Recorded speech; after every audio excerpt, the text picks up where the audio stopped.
Well, they made you sweat it out, but right at the buzzer, the Dodgers pull off a huge move at the trade deadline to make it actually a very strong trade deadline for the Dodgers. My name's Ryan Bershinger. She's Monse Bolaños. He is Beau Benson. Today, we're going to talk about all the newly acquired Dodgers and what this means for this team moving forward. This is the Sick Podcast, the Dodgers Zone. Let's get into it. Turn up your volume.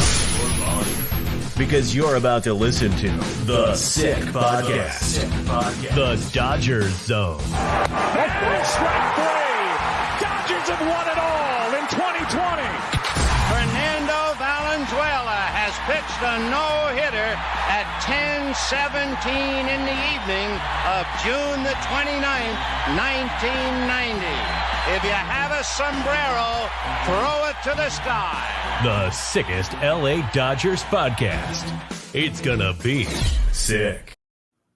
Yes, that's right. Right at the buzzer, Jack Flaherty comes back to LA, comes back to the great 1-8 that he grew up in, and we get our beautiful boy home. That's I am so excited. I am so you guys know, like I casually mentioned Jack Flaherty in the last episode because he's always been kind of like my plan B in terms of if we didn't get any sort of like top flight elite controllable for multiple years starter, like please just like which one Garrett Crochet or that was pretty narrow list or Tarek Skubal, but of course, like as we found out today, we found out a lot about both of those guys over the last couple of days, and I think we'll dive into more of that. But first off, guys, I just want to check the temperature. Monse, after this trade deadline, how are you feeling about the way everything went down?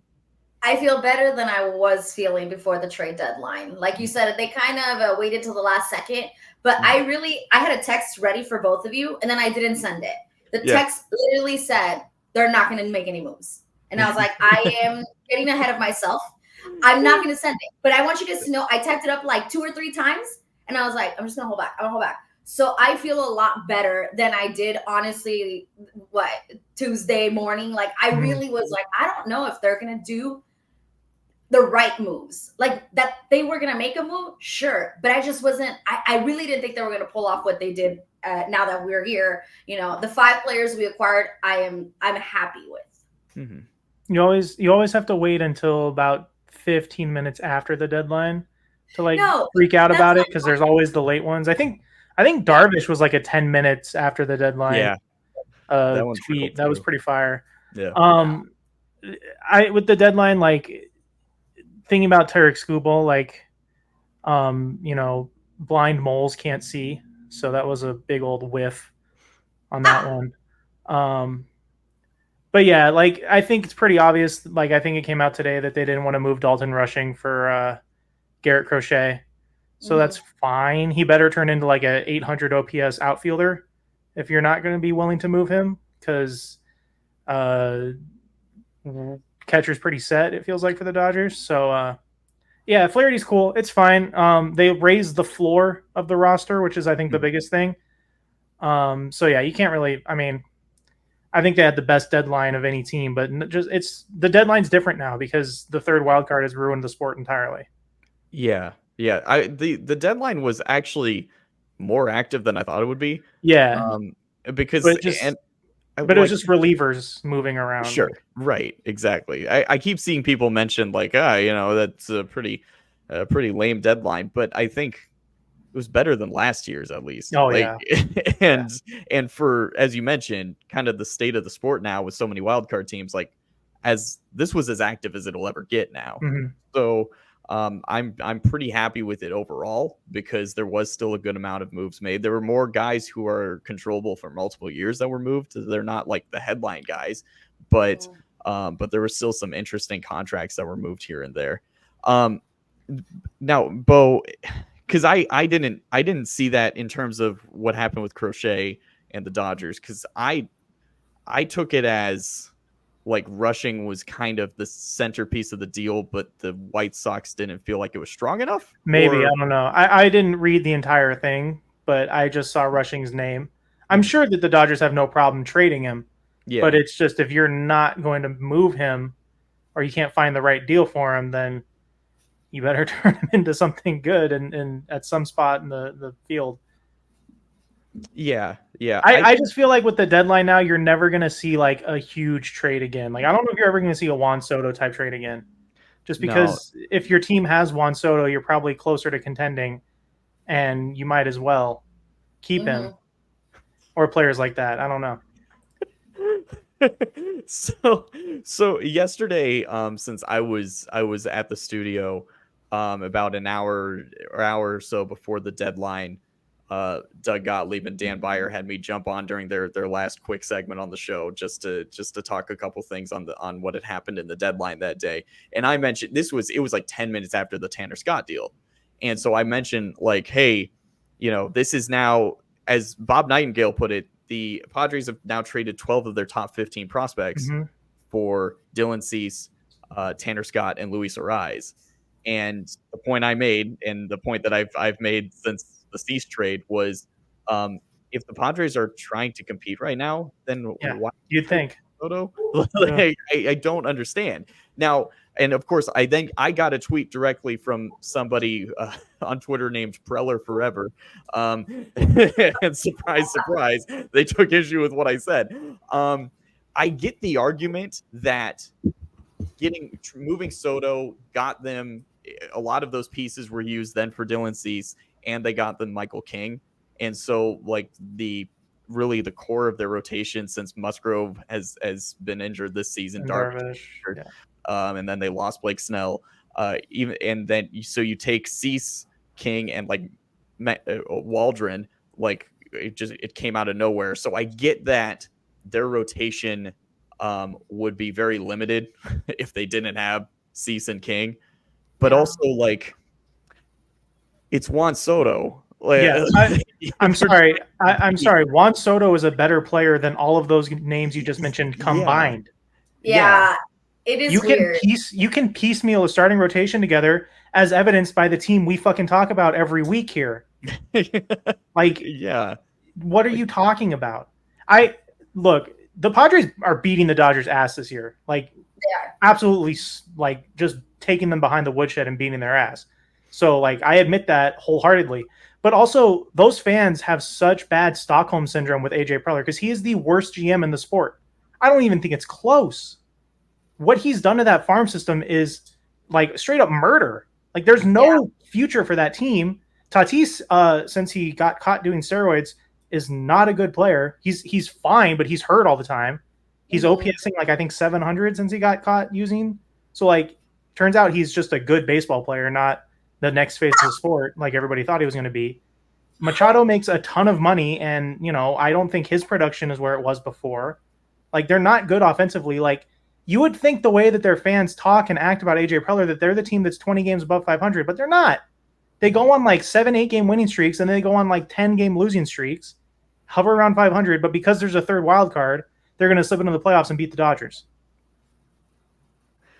And that's enough for them. Yeah, and that's they get off on that. That's fine.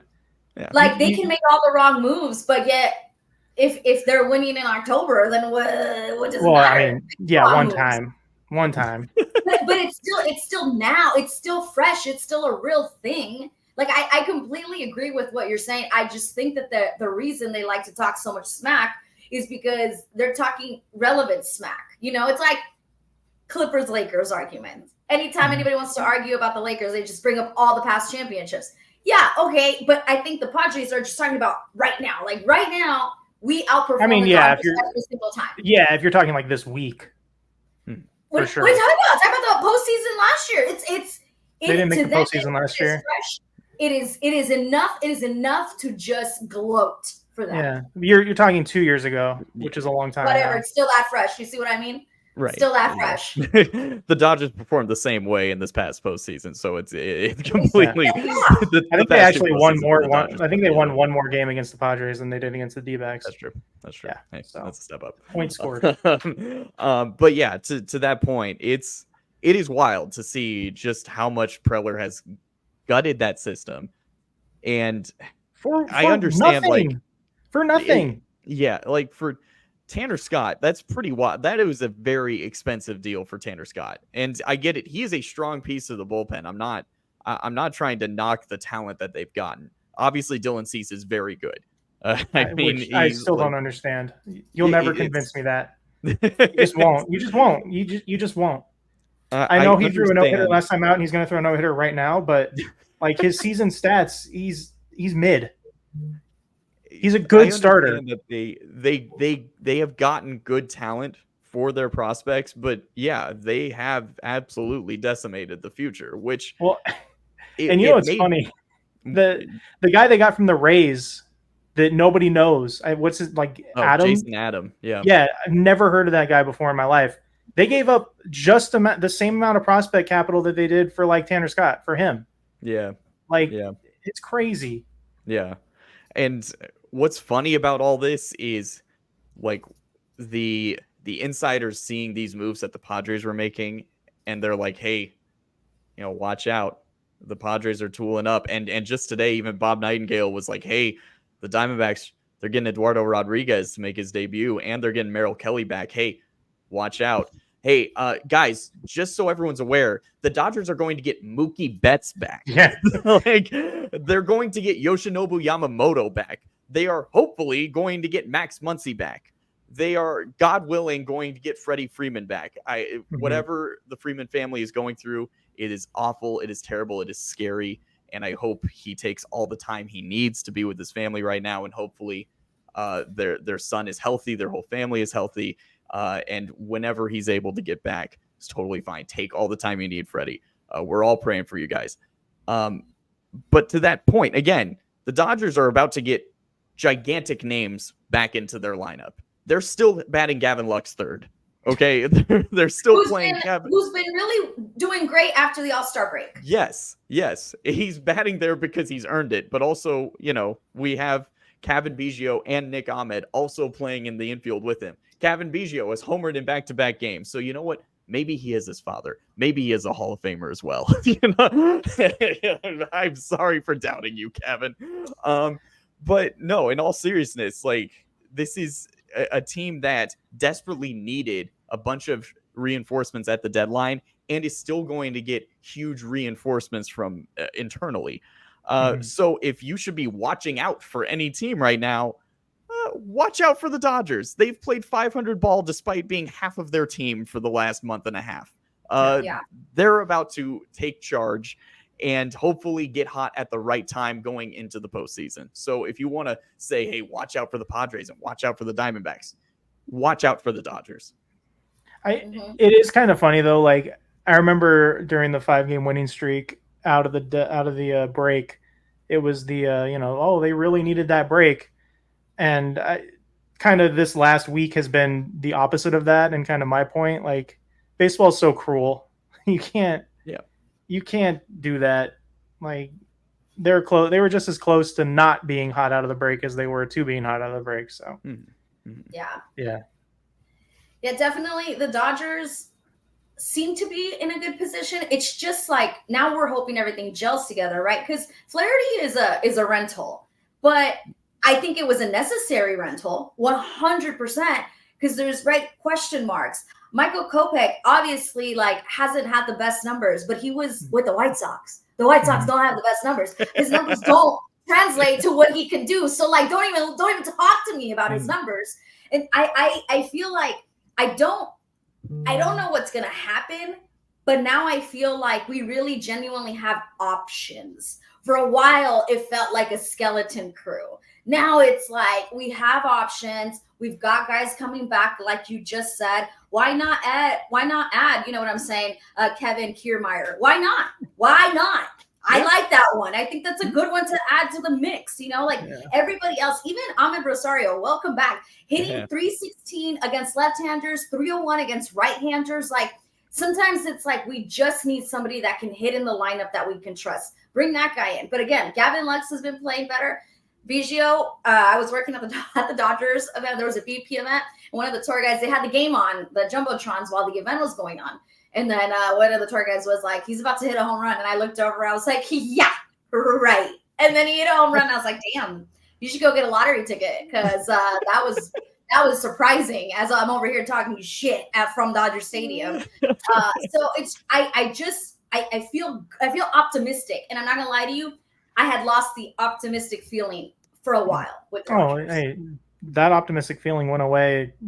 9 p.m. last night. Don't worry about that. It was gone. It was out the door. I think they have a very clear plan, though. I think they're really going to just try to play better defense because that's probably been the biggest Achilles heel for this team is like they've been ass defensively, which is stunning. So I do love this whole like we don't know where Mookie's going to play when he comes back. Like he's going to right field. Yeah, he's going to right field. He's going to stick there. Tommy Edman is going to play shortstop, and Kevin Kiermaier is going to play at center field. Yep. And that's how it's going to be. They're probably going to score less runs per game, but they're hopefully going to give up less runs per game. Yeah. That is pretty elite defensively too. Yeah, no, it is. It is 100%. Yeah. Yeah, like Edman is fantastic defensively and can play multiple positions incredibly well. Kevin Kiermaier may be older, but we all remember the incredible center fielder that he's been throughout his career. He can still play at that level. Basically, like Kevin Kiermaier is just kind of the James Outman replacement with a better floor right now. Get him out of here. Yeah, like you you make that upgrade in Outman. Sure, like obviously, like Kiermaier was DFA'd and he doesn't hit as well as he once did, but having that defensive ability in center field and really, as you mentioned, Beau, the position player moves were all about boosting the floor of the lineup. We've talked so much about the back half of the order being an issue this season. And ironically, the back half of the order has actually been pretty fine for the last few weeks. But that, of course, led to guys like Chris Taylor and Miguel Rojas then getting hurt and having to bring in Nick Ahmed, who, yes, was a hero in Kershaw's first start of the season, which was wonderful and hilarious. And thank you, Nick. And you'll probably be DFA'd once all of these guys are around. But hey, we appreciate your services. But now, once Edman is healthy, you can move him around defensively in very important positions. You can have Ahmed Rosario's bat in the lineup against lefties, which is huge. Quite frankly, it does make me wonder what's going to happen with Kike, because especially if they get Chris Taylor back soon enough as well. If you have Chris Taylor and Kike on the roster and Ahmed Rosario, like Rosario and Taylor do what Kike does, but better at this point. See you. So yeah, that's going to be an unfortunate reality for Dodger fans. As we had talked about, like obviously Dodger fans love Kike, but we're kind of at a position where he's starting to really look like the odd man out if everyone does get healthy at the same time, which is a big if. Can't they just give him a job as like team cheerleader? Yeah, that's what he wants to do anyway. That's his calling. Yeah, like what he's best at. He's there, for the guys. Like he's a good feeling teammate, and I wonder, like, that's the only reason they would keep him around. But it doesn't seem that way. And like with what I think I cut both of you off. Sorry. With these five, I think like the Dodgers were just looking for experience. I feel like they're thinking October baseball. They're thinking who can play in October. So even though Kiermaier, I agree, may not be in his prime, it's kind of like I think they're just going for experience and like trust and the veterans for a reason. They're thinking October baseball for sure. I think Dodger fans should maybe mentally prepare themselves for like kind of a I don't want to say like a Red Sox level collapse.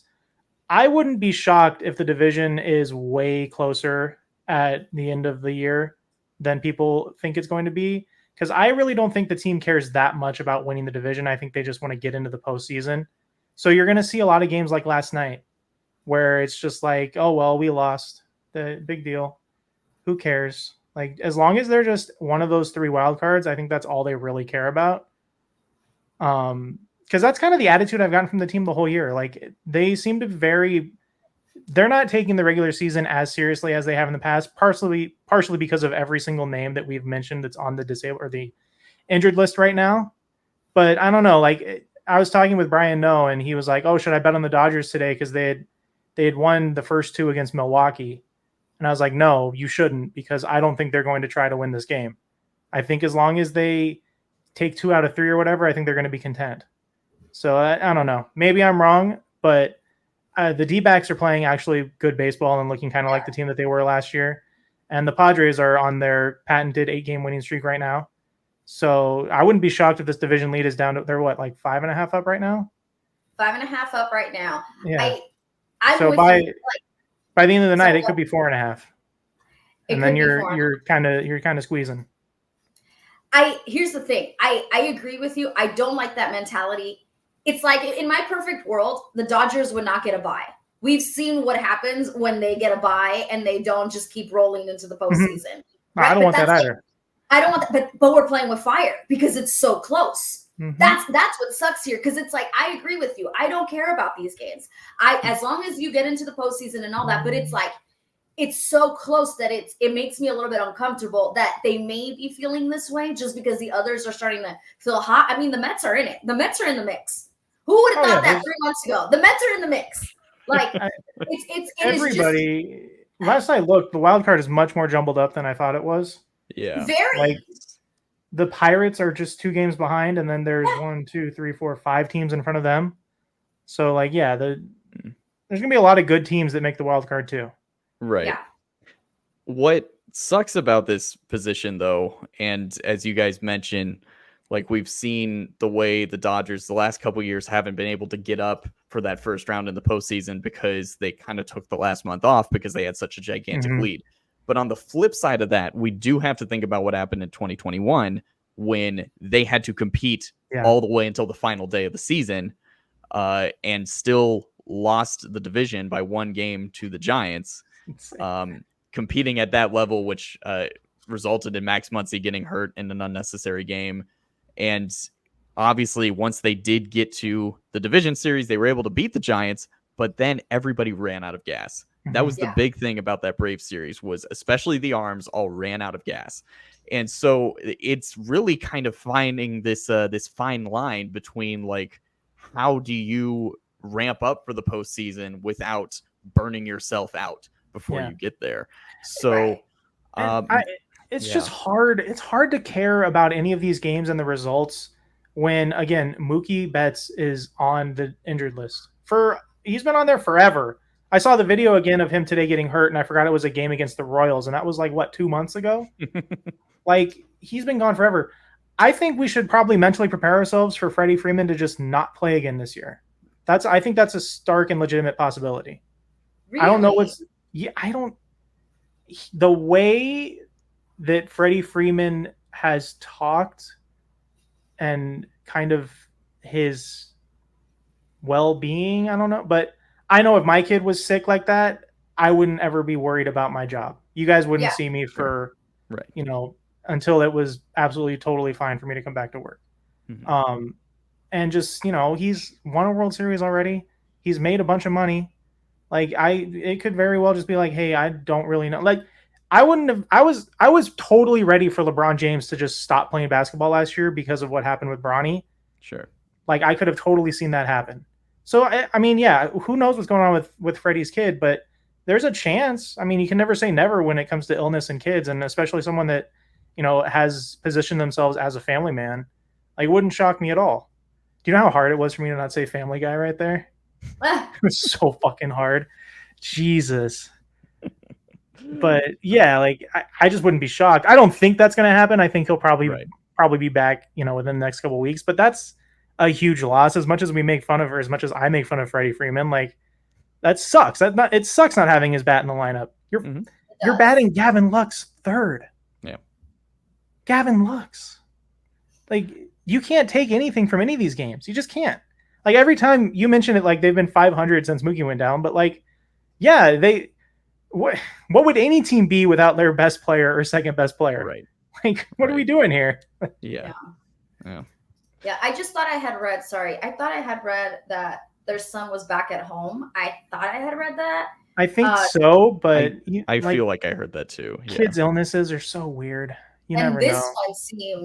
This one's wild because he did like originally go to the hospital and then go home.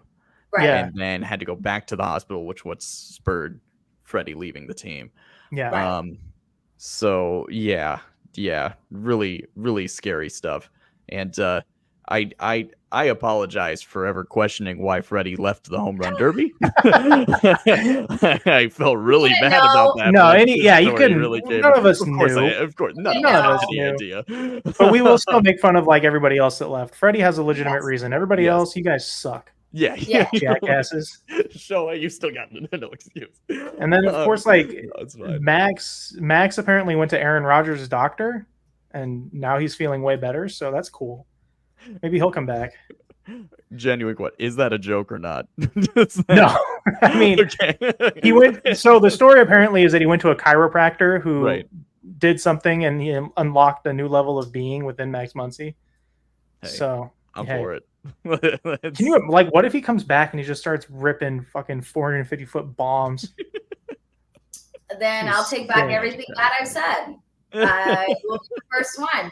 I'm glad to hear that because literally David Vassay said that he was stagnant in his progress, and he was very like, I don't know if we're going to see Max Muncy, and I didn't feel like he was being dramatic about it. Which sometimes I feel like he wants to be dramatic about things. I think he was dramatic about it. Vassay, and you know who else? I'm sending out an open invitation to Dylan Hernandez to join this show because I would love to slap Dylan around. If I ever see that guy in person, it is on site, 100%. And he's like 4 feet tall, so I think Monty can probably take him too. Challenge accepted. Yeah, I saw he wrote an article that was like, Yoshinobu Yamamoto is more like a 2 to 4 starter than an ace. It's like, what are you talking about, dude? How does he have so much time on his hands? Like, how do you get that bored? I just love that every sports writer in this city has such an antagonistic relationship with the teams they cover. It rocks. Except for the Clippers. Like, everybody that covers the Clippers is like fucking company man to a T, but Dylan Hernandez is just like shitting on the Lakers and the Dodgers. I just want beat writers that are nice. I just want beat writers that like care about what they're doing, not just exist to shit on the team. That's all. All right, well, let's talk about Jack Flaherty. As I mentioned, 28 minutes ago, I was very excited that Jack Flaherty is now a member of the Dodgers because back in the swing shift days, prior to this season, I was saying the Dodgers should sign Jack Flaherty. At last year's trade deadline, I was saying the Dodgers should trade for Jack Flaherty. Years ago, I would refer to Jack Flaherty as a future Dodger when he was on the Cardinals because he was wonderful. And I just really like the fact that Cardinals fans really didn't like the things that he would say, even though he's a devout Christian and very smart guy. Why would the best fans in baseball not like really bizarre? Yeah, that's weird. he would stand up for social justice issues, and for whatever reason, they took issue with that. Baseball's not for that. Anytime baseball is the worst when it comes to those things. There's I feel like when people are surprised that baseball players tend to lean in another direction, like that's funny because they're baseball players, they're mostly white and they're mostly wealthy because they have all the time in the world to devote to baseball. So what did you think was going to happen? Right. Yeah. But Flaherty adds an excellent arm to this rotation because now if we do in fact get Yamamoto back prior to the postseason, you're looking at rolling out Glasnow, Yamamoto, Flaherty, and then Game 4 Gavin Stone, and then you can see if either Bobby Miller or Walker Buehler come back and become useful enough, they're really interesting. Clayton Kershaw can hang out. And if we take a 3-0 lead in a 7-game series, he can get a good legacy start. I thought Kershaw looked solid in his first outing. He had some great swing and miss stuff that still looked really good. His curve and his slider still looked fantastic. There were moments that there were pitches that looked like vintage Kershaw, which was really awesome to see. And again, anything we get from Clayton this year is a bonus. Something you said that made me sad internally. Mm-hmm. The idea that Bobby Miller is an if and not a win I know. That hurts so much. Yeah. He should be a I win. desperately wanted Bobby Miller to be like the next ace. Me too. Desperately. Yeah. But we can't have anything nice. No. Just can't. No. Although, you know what? Thank you, San Diego Padres and AJ Preller for River Ryan. Yes. I was just wondering about that. Yes, yeah. River Ryan. River Ryan. He might be the one. He could be the chosen white boy. Yeah. Yeah. Even if it's just for this season, you know, like I feel like he could do something. Flaherty and Glasnow now are like the top 2 in strikeouts. So like it is a nice punch to add to, you know, our very depleted starting rotation with pitchers this season. Genuinely, any concerns about Flaherty's back? No. Or no, we don't have any concerns. Listening to Cashman speak today, that strikes me way more as the Yankees being scared of their own fan base and needing an excuse. I hate to give credit to other people, but Jason Smith last night said the Yankees are afraid of their own shadow, which I think is true. I think the Yankees are scared to make trades. I think Brian Cashman is scared to make a trade that he's not going to be the clear winner of. Like Juan Soto, that was telegraphed, right? Like we all knew going into the offseason. I think now that the dust is settled, we all knew that Juan Soto was going to the Yankees, and we all knew that Shohei Ohtani was signing with the Dodgers. Like we all just knew that was open secrets. We all knew that was going to happen. But like, I don't know, it's Bush League. Like you leak to Ken Rosenthal, like, yeah, hey, we actually had a deal for this guy, but we backed out because of his back. Like that's going to be used against him in free agency negotiations here in 3 months. Like that's fucked up ultimately, but I mean, whatever. I have no concerns about his back because like if you've ever looked at the Dodgers rotation, they all have just the worst ailments imaginable and they survive generally. So yeah, I'm not too concerned because he's still in his like 3 outings after his back flaring up. He was still great. Yeah, he's had injuries in the past, but you know, who hasn't at this point, I guess. But I still like it is a fair concern. And to Beau's point, yeah, it does seem like the Yankees just backed out because they weren't clear winners in a deal, which I hate to point this out, but we have to be fair. I'm as big of a fan of Andrew Friedman as anyone. I think he did a great job this deadline. I think he's had plenty of deadlines where he's done a fantastic job. We were dangerously close to this deadline being just like last year's, where if the Yankees did decide to pull the trigger on Flaherty, what are we looking at? Because I think maybe they would have bit the bullet and traded for Crochet. I think so, but you don't know. You never know. If the Crochet issue was more on the White Sox end, then that wasn't going to happen. Yeah. So I don't know. Like, do they? Because also the Flaherty trade like came down very late, and I don't know if that was. I took that as because they had spent so much time focused in on Crochet that they tried to pivot at the last minute to Flaherty and it worked out, which is kind of what happened to them last deadline, but it didn't work, where they were so focused on Rodriguez and assumed that was going to work out, and then it didn't, and then it was too late in the process for them to pivot in any way, and they were left with Lance Lynn from a couple days previously. I struggle to think that that's how a GM operates in Major League Baseball. Right. I would have to assume that what it was is they probably told the Tigers, hey, this is our best offer for Jack Flaherty. And like this is where we'll go for you. And then they kind of just worked with Crochet and all that stuff. And then when that fell through, they went back to the Tigers and like, hey, what's up? Like there's just no way. There's no way. That would be so funny though. I hope that that's what it is. I hope that every GM operates like it's Madden or something like that, and they can't talk to more than one team at a given time. Like that would be sick.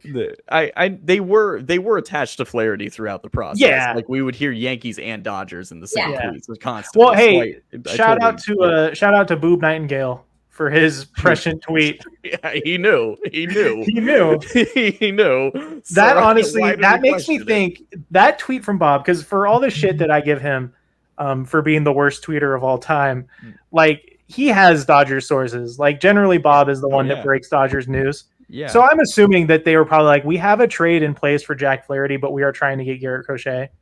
So that's probably like Bob took that and just didn't think about it and just sent out that tweet. But yeah, that was an all-time great Bob tweet. I love that one so bad. Yeah, so good. Genius. So good. Flaherty is actually better than I thought he'd been. I didn't realize he had a sub-3 ERA. Yeah. And as many strikeouts as he does. So that's great. I'm fine with it. I would love to re-sign him. I would love to get that. Can we re-sign him and Teoscar Hernandez just so we don't have massive questions going into the offseason? Hell yeah. Yeah. That'd be nice.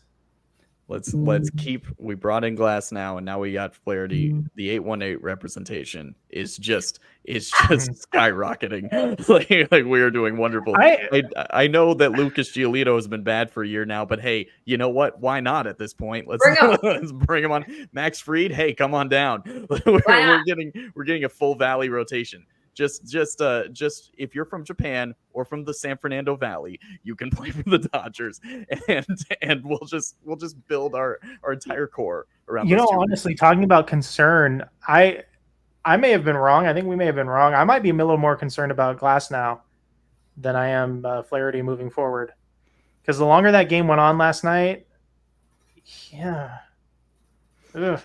know he was able to work through it, and that's kind of. The inning where the Padres did the bulk of their scoring, he just started hanging pitches over the plate. So I don't know. Maybe I feel like it might be a little bit of a mental thing where he doesn't get a call and then he starts second guessing himself, which could come with fatigue. Again, this is the most he's pitched in a long time, if ever.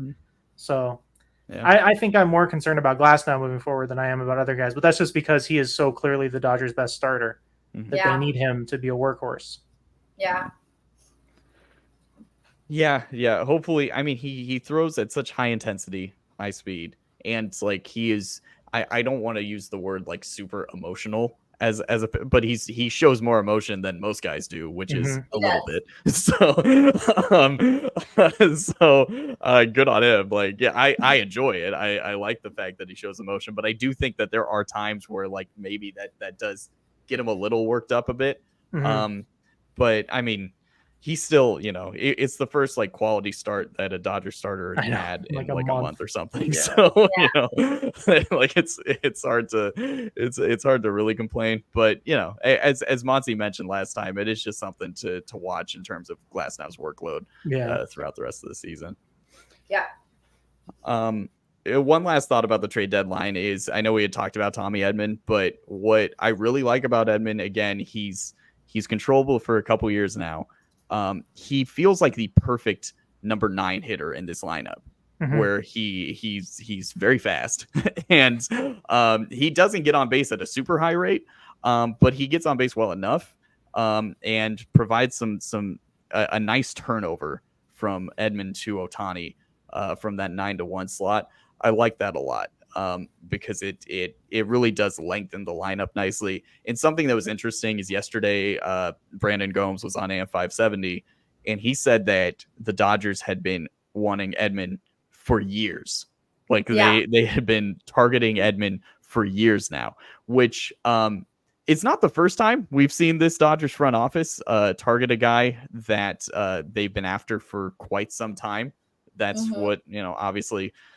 That's how they were watching Ohtani for a long time. They said that about Freddie Freeman. Of course, these guys are stars, but it does make me a little more hopeful that the entire Garrett Crochet pursuit is something that they pick up again in the offseason. Because when this Dodgers front office falls in love with guys, they don't let go. they don't give up. To a fault sometimes. Yes. Sometimes. To a fault. But they are loyal. They are absolutely loyal. Yeah. We'll pause right there and note that Beau has disappeared. Yes, he may have just informed us that power went out or that the San Diego Gremlins got him. So one of the two happened. Honestly, could be both. I think They hunted him Yeah. down and cut his wires. Yeah. Well, that's fine. We can just stop here. 'Cause- We 'cause we can I wrap think it that up. was- But I agree with you with Edmund. Like, I mean, he was a recent Gold Glove winner, right? Like, not Yes. like a I recent believe- Gold Glove winner. I believe he won it last year for the utility slot, which is Yes, what I makes think it he, incredibly I think he valuable. bumped Mookie out of it. Actually, I think he may have bumped Mookie, and I think he may have Right. got it for second base also, like a year before. Anyway, Yes, this he's is got a fresh. couple, Like yeah. he's there. Like even though he hasn't played, I like the move, and I just like the move because we kind of needed another utility man in the infield. We didn't really have that. That's why we kept moving people around trying to find somebody. Hi, Beau. Welcome back. I've been silenced for truth. This is ridiculous. We're just talking about Edmund and like how I think you were hearing Ryan that he likes him in that ninth spot and that he likes him. Like I liked him in that spot because we did need a utility man on the infield with the good defensive skills that we could just plug in here and there whenever we needed to. Because this season clearly we weren't sure, and obviously injuries were a big part of it. We didn't know the injuries were going to happen, but we definitely had a lot of question marks this whole first half of the season with the infield.